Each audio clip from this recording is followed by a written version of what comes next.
Please remember to like, subscribe, ring the notification bell, and leave a comment so you don't miss out on money-saving tips and ultimately achieving financial freedom with the concepts presented in these videos that are priceless.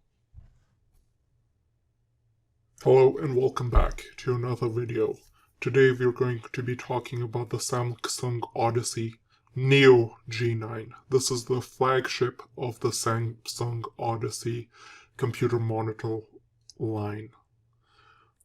I'm going to tell you about my experience. I have no skin in the game other than putting my own money down to buy this. So I am not promoted in any way. I'm going to give you my completely unbiased opinion on this monitor, the good and the bad.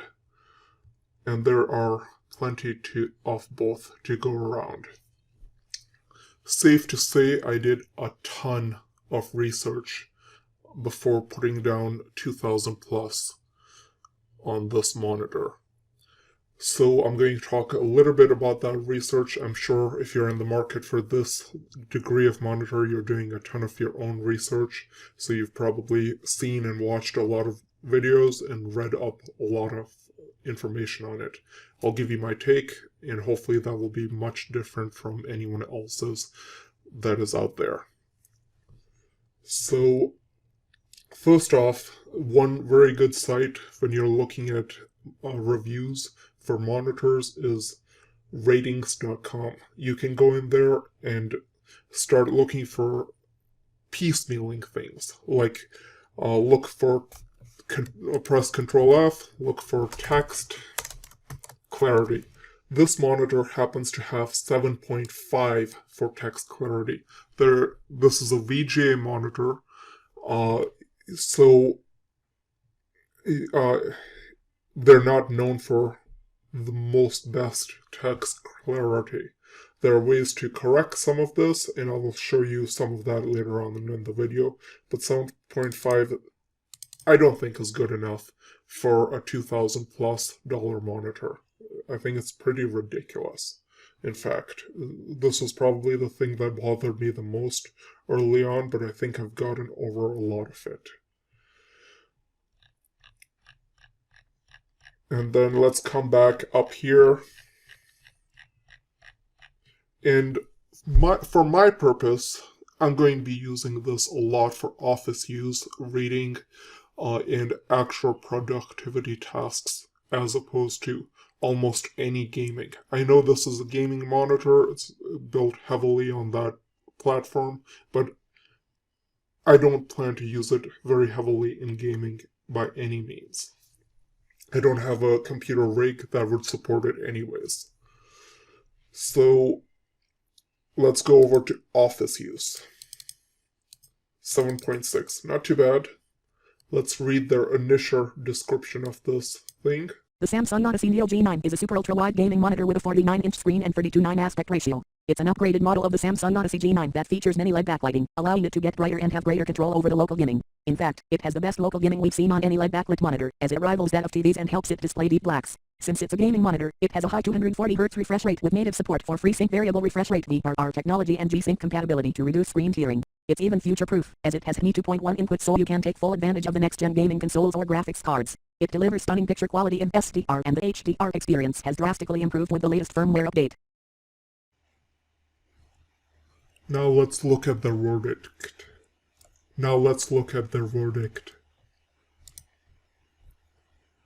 For mixed use, the Samsung Odyssey Neo G9 is great for most users. The large, high-resolution screen provides enough space for multitasking, and it gets bright enough to combat glare in a well-lit office space. It's great for content creators and media consumers because it displays deep blacks and has a good local dimming feature. It's also excellent for gaming, as it has two HDMI 2.1 inputs with a high refresh rate, VRR support, low input lag, and a quick response time. Let's look at the pros. Pros: enough screen space for multitasking. Fantastic SDR peak brightness and decent reflection handling. 240 Hz refresh rate with FreeSync support and G-Sync compatibility. Great contrast and good mini LED local dimming for deep blacks. And now the cons. Cons: aggressive screen curve makes it hard to share screen. Issues with VRR at 60 Hz. As I mentioned, I'm not too much into gaming, so you can look at that further if you need, but I'm looking at office use. The Samsung Odyssey Neo G9 is good for office use. It has a large 49-inch screen with a 5120x1440 resolution, so you can easily open multiple windows side by side. Visibility shouldn't be an issue in most bright environments, because it has fantastic peak brightness and decent reflection handling. Unfortunately, it has narrow viewing angles and an aggressive curvature, so it's not ideal for sharing with a coworker or client. I couldn't care less about sharing with a coworker or client. This will be in my home office, so not an issue for me. Let's look at the pros here. Pros: enough screen space for multitasking. Fantastic SDR peak brightness and decent reflection handling. Stand offers height, tilt, and swivel adjustments. And the cons? Cons: narrow viewing angles. Aggressive screen curve makes it hard to share screen. The 1000R curve does take a little bit of getting used to, but within 2 or 3 days, your eyes adjust to it, and I think it's a good design there. I have zero problems, and I love the curve design. The 1800R curve, which is less significant than the 1000, would do fine also, but I think I much prefer the 1000R curve, and based on what I read, your eyes are designed for that 1000R curve for reducing eye strain. We'll talk about eye strain later in this video. So that's really all I want to show you here. All the links I'm showing up here will be at the blog post, so you can go to them and use them at your own discretion. So now let's talk a little bit about where I bought it, why I bought it, and what I think. I bought it at Best Buy. Normally I would buy it from Amazon, but I got a better deal at Best Buy. Basically what happened was I have bought this little over 2 weeks ago from the time of this video. So Best Buy has a 15-day return policy on this monitor. So I'm a couple of days outside of that return policy. So I will go ahead and say I am keeping the monitor. I'm not going to regret my decision here. And about 2 weeks ago, this price was actually this price on all of the sites, $24.99, plus tax, plus whatever it costs for warranty. At Best Buy, it cost $199 for a 4-year warranty. So pretty close to a $3,000 purchase after that. What I came across was an open box item that was in excellent condition. They wanted a little over $2,000. I spoke with the manager, and since it was sitting there and they don't sell that in store, the manager was more than happy to reduce it by a slight amount. Out the door, I paid just a little bit over $2,000, and that includes my $200 warranty. So I thought it was a pretty darn good deal. I don't love seeing that the price dropped 2 weeks later. Am I happy to see that? No. I thought I was getting a much better deal than I did, but such is life. You live with it. $2,000, just over $2,000 with the warranty, I think is fine. Is it fine for the price of the monitor? No. We'll get to that. But for what it was priced at 2 weeks ago, and me getting it for just over $2,000 with warranty, that was okay and acceptable. Now, the good. I love how the monitor looks. I think it's the best looking monitor out there. Period. Currently, there is no other monitor. MacBooks, Mac monitors, other brand monitors, there's nothing nicer looking than this monitor. It's a furniture piece. It looks outstanding. Let's see if I can show you some better pictures.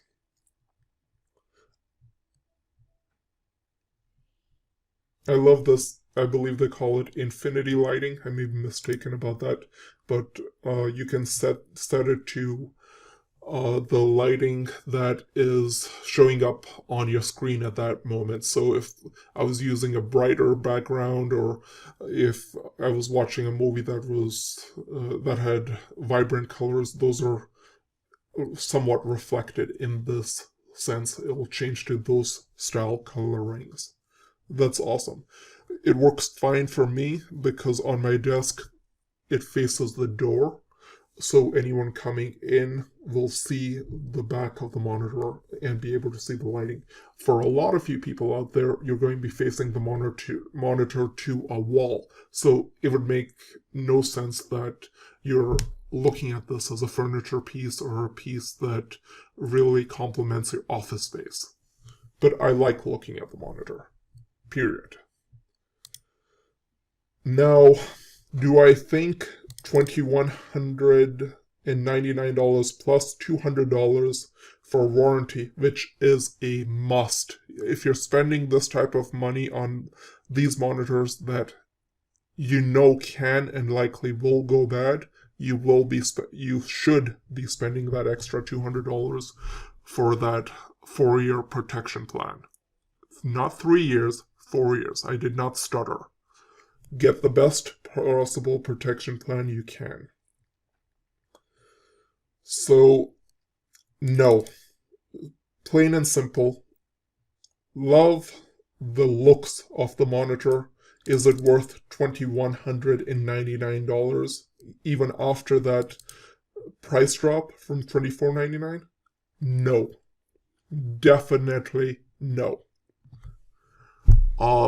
If you have the money to spend and you want the best of the best that is theoretically out there, and you're a gamer and you love it, yes, go for it. 2100 is okay.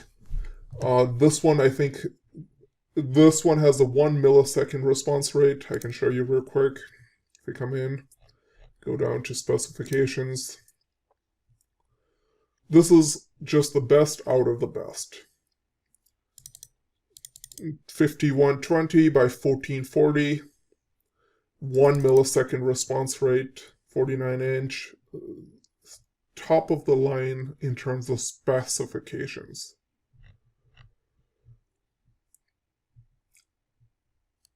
But you also need a computer that supports that specification well. My old MacBook Pro does not allow for 5120 by 1440 resolution.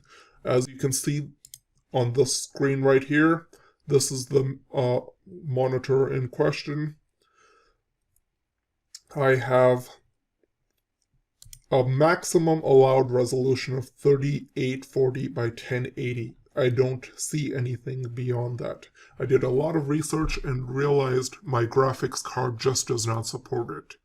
That's why it's not showing up. It's not a question of can I go to Regedit and make some registry edits to get it to show up. It's not that. I've tried all that, nothing worked. I cannot get beyond 3840 by 1080, so I'm resigned to that. I'll live with it until I get a better machine, or I build a better machine myself. But I'm in no hurry for that. I'm not going to be dumping more money into a computer when I don't game. This is sufficient for me. So keep that in mind. When you come in here, simply remember, I'm going to show you my setup. This is my MacBook. When I go to there, I click on Extend Desktop to this display so that it moves over, and I actually have one more monitor, my old LG ultra-wide 29-inch monitor connected as my third monitor next to this. Seems crazy, but works out great for me. And I can move from this screen to this screen to this screen. I have a lot of monitor real estate to work with. This particular monitor, the Odyssey G9 series, whether it's the Neo G9 or the G9, or the G9 variant, meaning The older one, I think, is the CR G9. And then I believe this one is the G9. And I'm not 100% sure on this. I didn't do a ton of research on the CRG9, but I think it has the 1800 degree curve, which is a less pronounced curve than the 1000 degree. 1000 degree is more curved than the 1800. And this one came down in price from 1200 to 999. This one does not quite look as nice, I feel, on the back. It's more just like a plain monitor, matte black finish. Doesn't look horrible, just not quite as good, and I'm sure the inputs are different. But a monitor that looks very similar to the Neo G9 is the G9, which is for $1599. So if you come and look at that, you have exactly the same look, I believe, as the Neo G9. So that's the look I was going for. From the research I did, there are reasons to go with the Neo over the G9. Less cracking sounds, less issues with the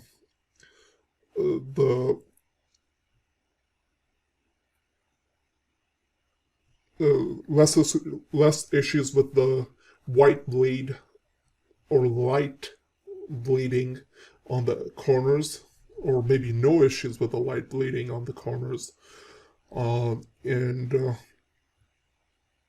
Yeah, this one might be okay, but for the price difference that I paid, for me it's a no-brainer. I'd go with the Neo G9.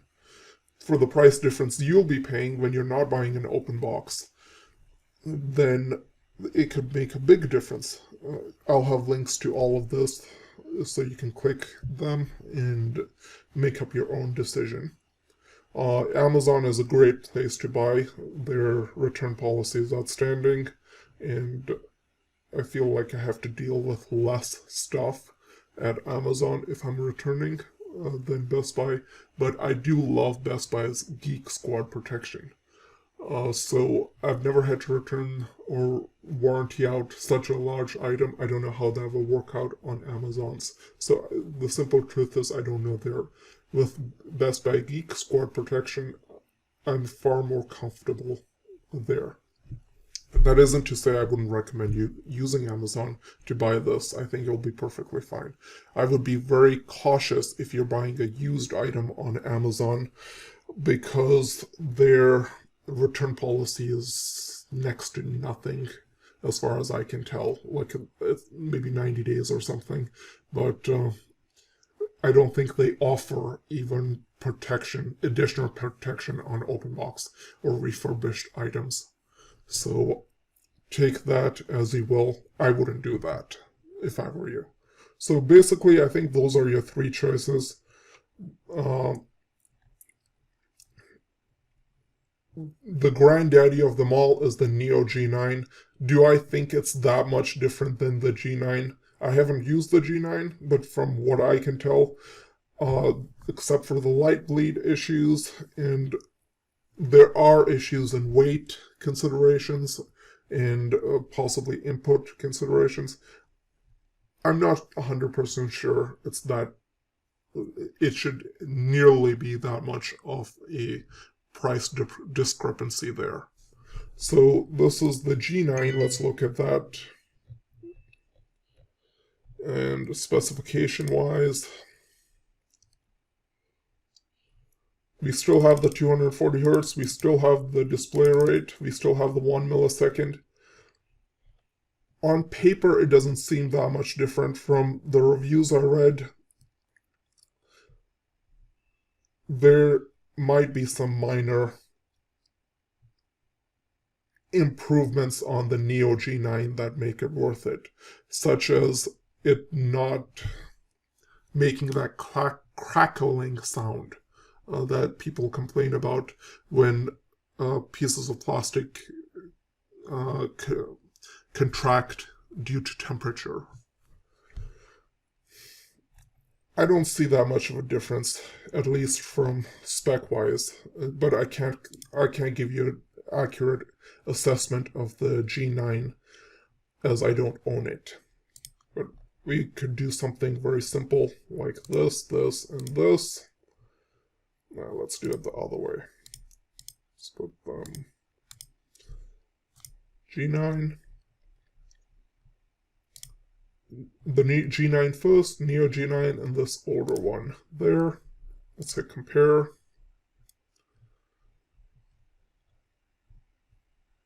So they all have 240 Hertz. They all have the resolution. The first two, the Neo G9 and the G9, have the 1 millisecond response rate. This one has the 4 milliseconds. I think that's pretty high, especially if you're a gamer. So some reviews there. And let's keep going down.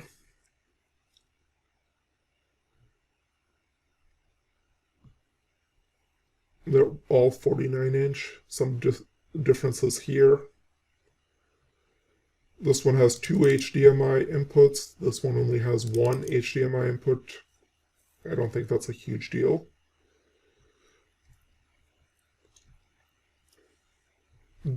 This one has 1 display port. Only 1 display port, 1.4. And this one has 2 display ports, 1.4. I think this is outrageous not to have at least 2 display ports on their flagship model.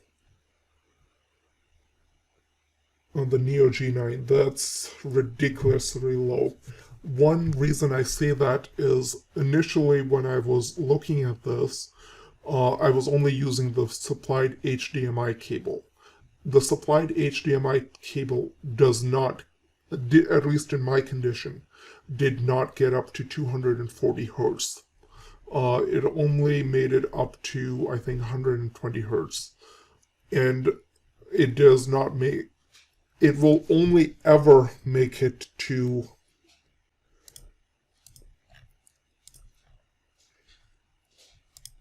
3840 by 1080. It does not make it to higher resolutions. For that, you need to use a DisplayPort cable. So I ordered a DisplayPort cable because I have a MacBook that uses a Thunderbolt 3. That meant I needed to use a mini DisplayPort to DisplayPort cable. That's what fits in a Thunderbolt 3 connection to the DisplayPort connection. Remember, mini DisplayPort to DisplayPort. There is no Thunderbolt 3 to DisplayPort that you're going to be able to find easily. And if you do find something that says Thunderbolt 3 compatible for USB-C, in older MacBooks, this will not be the case. USB-C and Thunderbolt 3 may share same infrastructure and are compatible, but they are a completely different form factor. So you need, if you have older MacBooks and you have a Thunderbolt 3, then you need a mini DisplayPort to DisplayPort. You probably have 2 Thunderbolt 3 ports over there, so you can use one of those. And that's what I did to get up to the 240 Hertz setting for my monitor. And on my third monitor, I used the HDMI cable input that was available on my Mac and connected that to the third monitor. And again, came in here, said extend this display, so all of them were extended. Works great. I actually went one step further. I have a second, much older MacBook that I don't use very much, but I wanted to connect it to my third monitor. Because my third monitor, my small LG 29-inch ultra-wide, has 2 HDMI ports. So I connected the second port to my third monitor, HDMI port to the third monitor. So I can switch this monitor to HDMI the first input and use this main computer as a third monitor, or use this third computer and switch it to the second HDMI input and use my second MacBook to use on that monitor specifically. And the reason I do that is because I want to be able to log into Mac so I can read and respond to my text messages right from a Mac platform. On my first MacBook, I have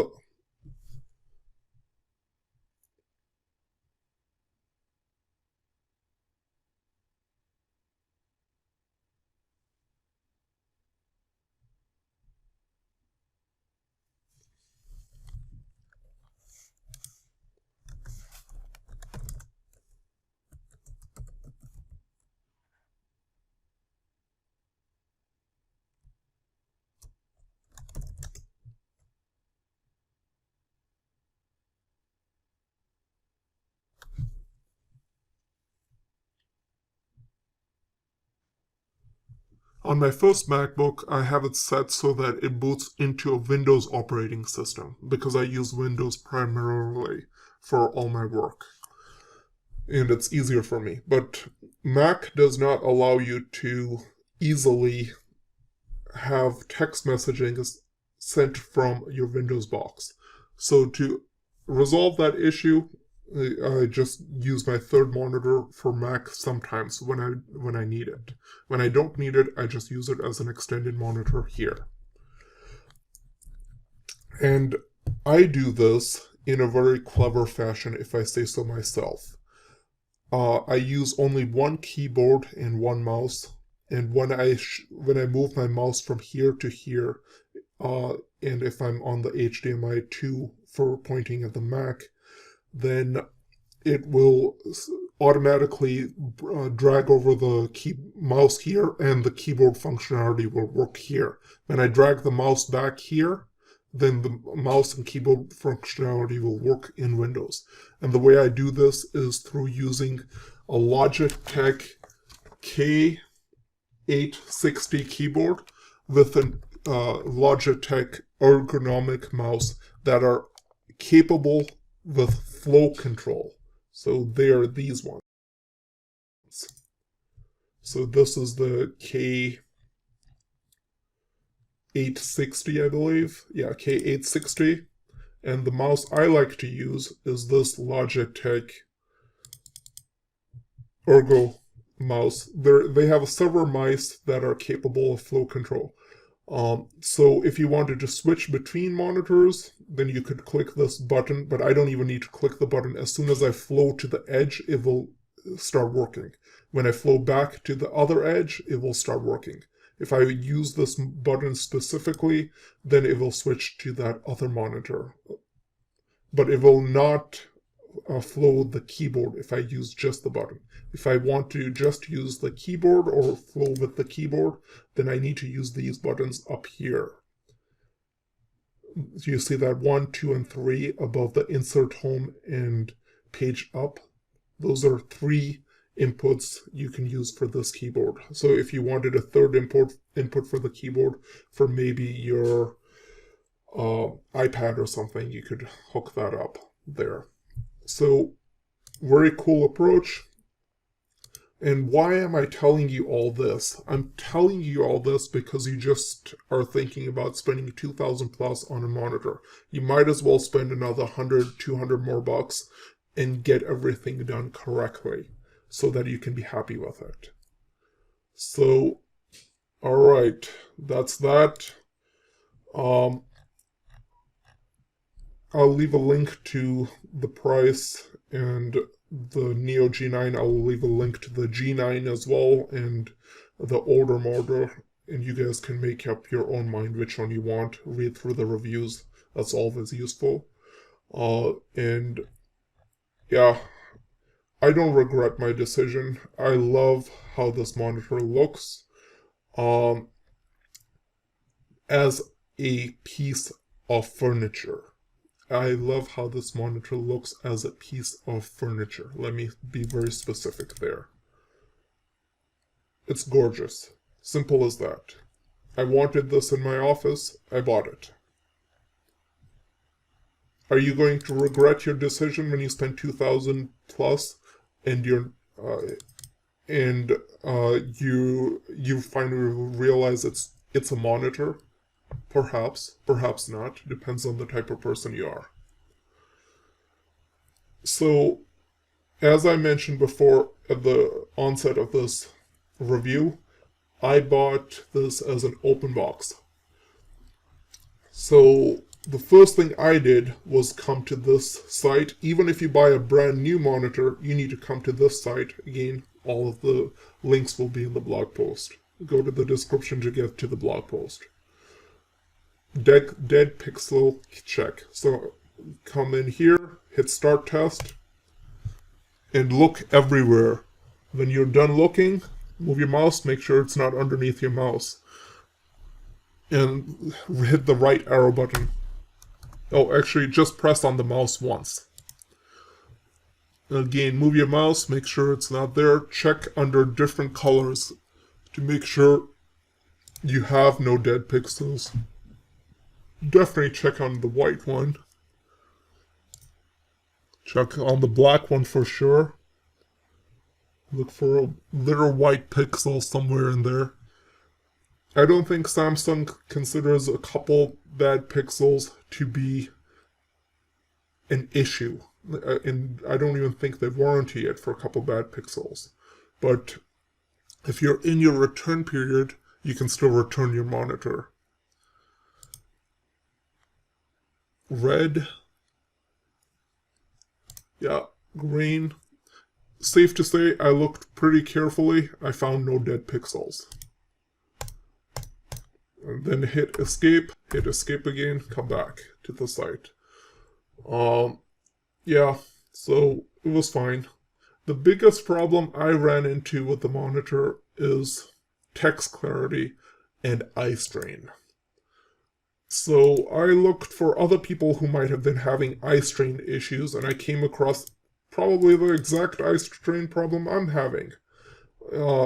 And I read through that. Let's look at it together and see what they have to say.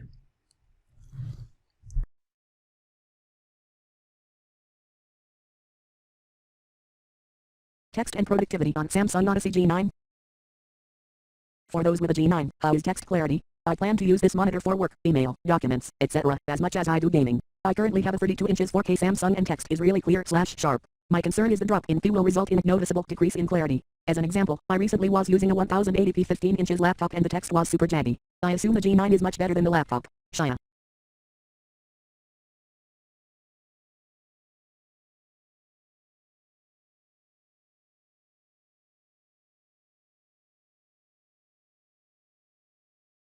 I'll just copy and paste from my other reply.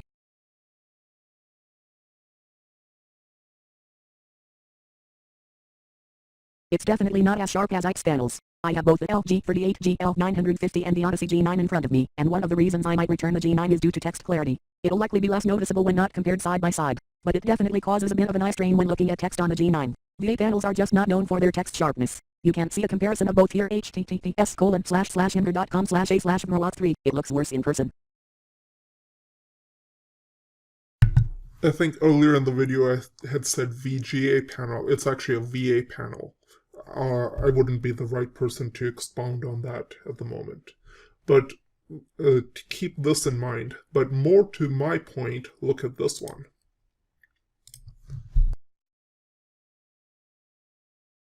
Eye strain and Samsung G9. Can you get used to it? I recently bought a Samsung G9. I went from 2x 25-inch 1080p monitors and did not experience the same level of eye strain that I have with the G9. I even used a 49-inch 1080p Acer monitor before without any problems. I just find after looking at the G9 for more than 30 minutes my eyes start to feel very strained. I'm wondering if anyone has had a similar experience before, and if their eyes were able to get used to it or if they had to switch to a different monitor. Here are some of the things I've tried. Dunner glass. F.lux at various warmth levels. Brightness 10 to 20 and higher brightness just for a bit to see if it wasn't bright enough. 1080p and 1440p with 125% text scaling. Sharpness 56, warmth 1, contrast 75. Tried high saver mode, not much difference. My desk is 45 inches deep. I've experimented with viewing distances between 30 to 40 inches. Seems 37 inches or so is my ideal. Viewing distance doesn't seem to be the problem. I don't know if the monitor is just too glorious for my mortal eyes. Has anyone had a similar experience? 8. I was advised by /u/year 2039 nuclear war to set all the colors to 0. I found this helped quite a bit along with lower brightness. So this guy is running into the same eye strain problems I ran into for at least 6 or 7 days when I first got this monitor. Every minute I wanted to return this monitor, especially at the $2,000 price point. It was driving me nuts. Then I came across this post, and this guy responds brilliantly. I don't know if it solved my problem, but I did exactly what this guy is recommending. So let's read through that.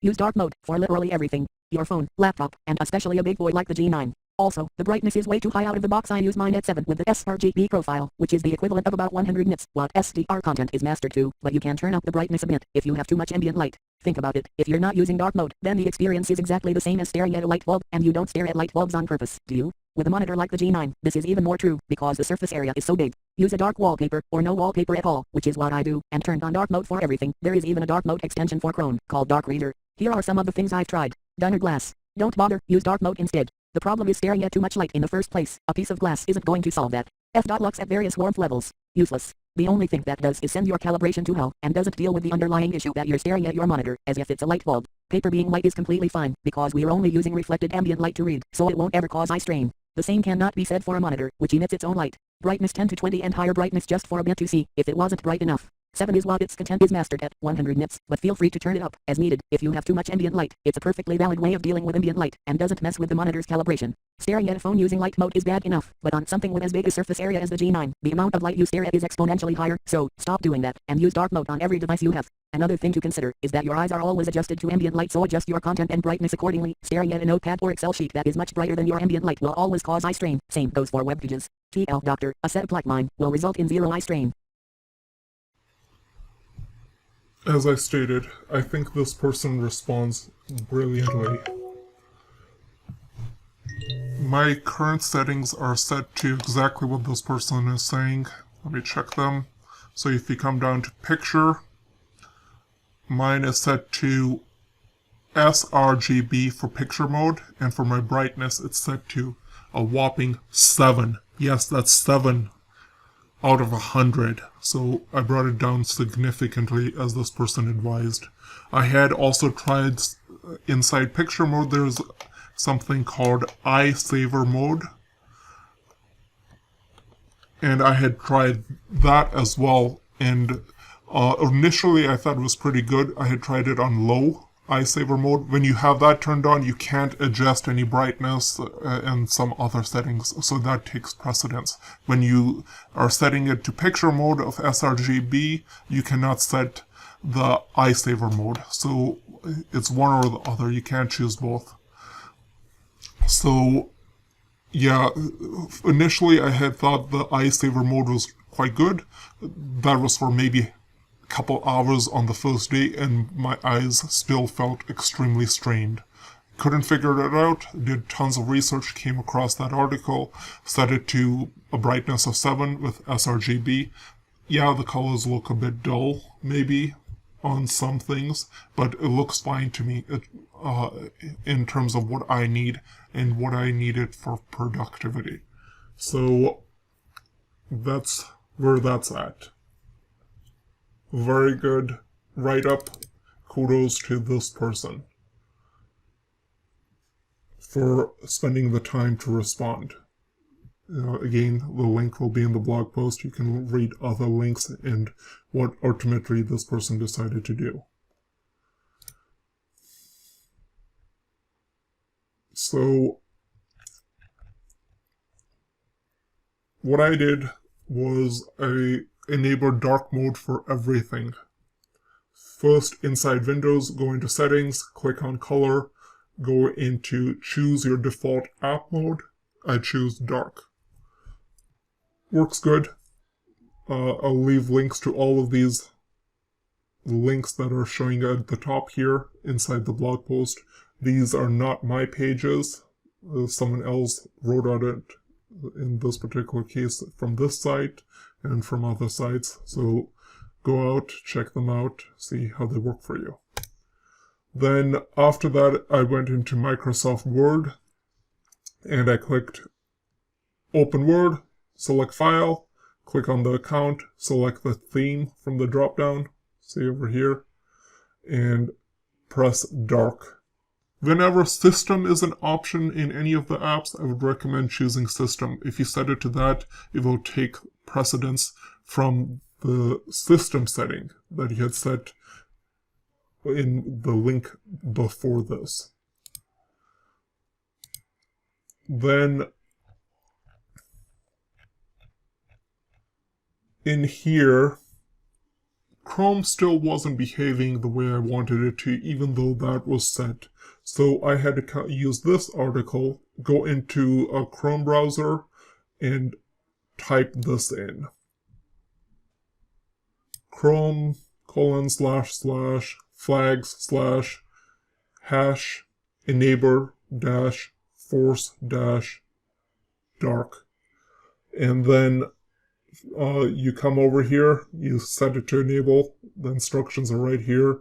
And before that, you select one of these items. Since I was using RGB there, I chose the same here, enable with simple RGB-based inversion. So, and click enable, you have to relaunch Chrome. Everything will look dark at that point. After that, Google Docs. I did the same for Google Docs, and to do that, I came all the way down, and I looked for how to turn on dark mode in Google Docs on computer. So there are a couple extensions to be able to do that, but I think this, I'm leaving in here for you guys. I ended up not using this. It didn't work for me. The thing that did work for me was this. And even with this, with Google Sheets, it still won't put the cells as black. I think Google equivalent of Word worked fine. It changed to dark mode, but Google Sheets did not. So I can't get that to work. And I tried this extension. Maybe it'll work for you, so I'm leaving it here. But it did not work for me. And I've already shown you the keyboard I use. Again, I'll leave a link in the description. And the mouse I've used, I'll leave a link in the description.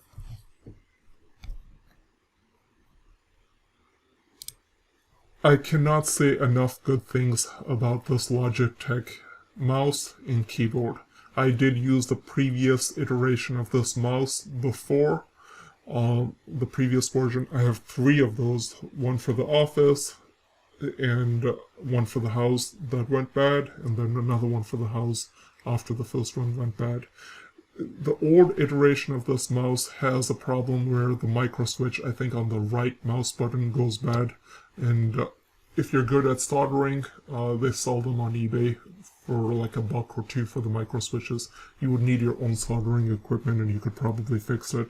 I kind of left it alone and just went back to my old mouse for quite some time, just because I didn't want to spend more money on it or spend the time. And eventually, when I bought this monitor, I wanted to go the right way. Bought this mouse. This is the upgraded version. It's way better. I hope they have resolved their micro switch issues. I'm sure at least for a year or 2, I'll be fine with the mouse. And we'll see from there. If I do have to run into that problem, and if they do sell the micro switches, I'll fix it myself for the price point of this mouse. That's crazy if they have not resolved it. Keyboard is awesome. it definitely helps in the ergo sense. And for the price point, it's fine. I think this is probably a higher price point than it should be. I would probably price this keyboard at maybe $80, and the mouse should probably be priced at $39.99. I think that would be more appropriate. While I'm talking about price points, let's go back here and I'll give you my opinion on what these should actually be priced. So this was priced at $24.99 2 weeks ago. That was the actual price everywhere, not just an artificial price that they inflate.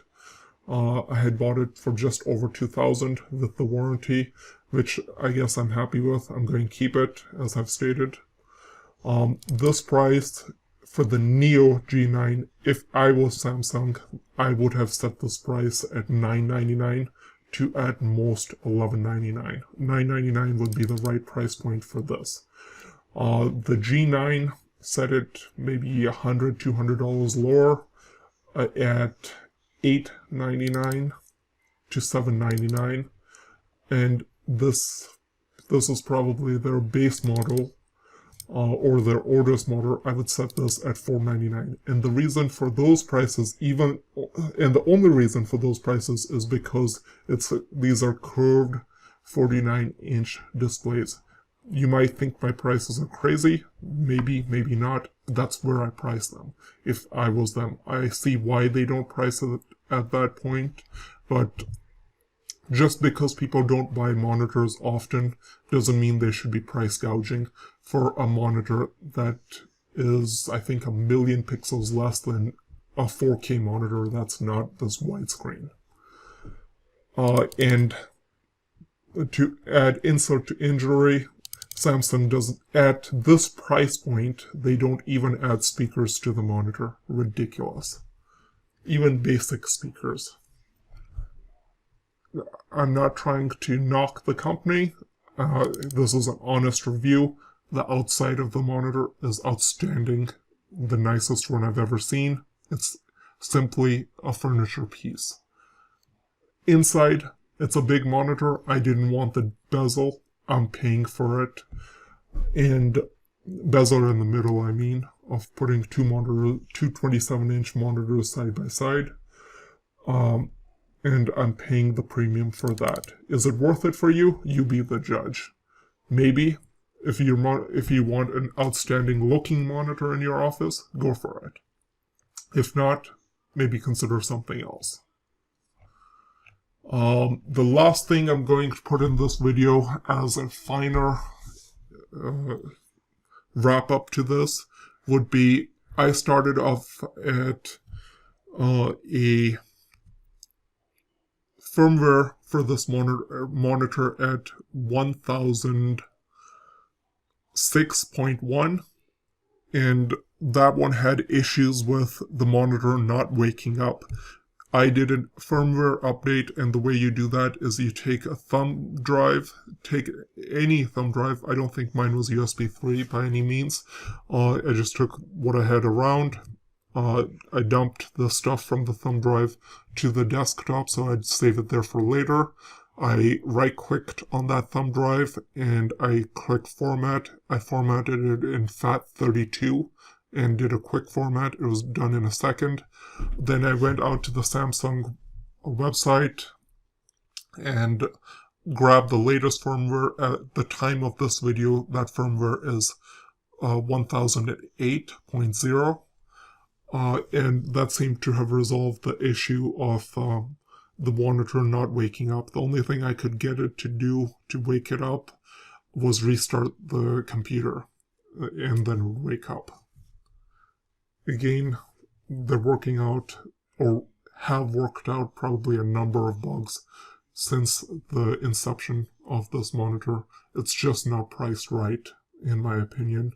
It's an outstanding monitor for productivity if you can deal with getting over the sharpness not being there in text clarity, and it gets better when you lower the setting to 7 brightness and put it on that RGB mode. I think it helps me I don't know if that's just psychosomatic, though.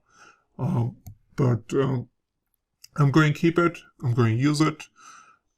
I hope this video was massively helpful to making your decision. Love your support on the channel. Please like, subscribe, comment, and you know the drill. And as you can tell, this video took forever to make. Hope it was helpful for you. Take it easy. See you in the next one. Bye-bye. Thank you for taking the time to watch the video. We hope you found it useful and hopefully it solved a problem you were facing. Remember that you will find step-by-step information on our blog pages on every topic covered by each video, and our products page showcases each item we have discussed to date. You can find us at squareq.com. Now we will quickly tell you why it benefits you to subscribe to our channel, ring the notification bell, and leave a comment. Simply put, we believe we will get wealthy together by saving money and making far better decisions. We always try to skip the fluff and get to the point so we don't waste anyone's time. As you can see, a massive amount of time and effort goes into each video. The videos are good, the content is priceless. As we grow, we will always give back to our subscriber base. We hope you act now and subscribe, ring the bell, and leave a comment. Because if you are not able to take action, then this opportunity will simply pass you by. Good day.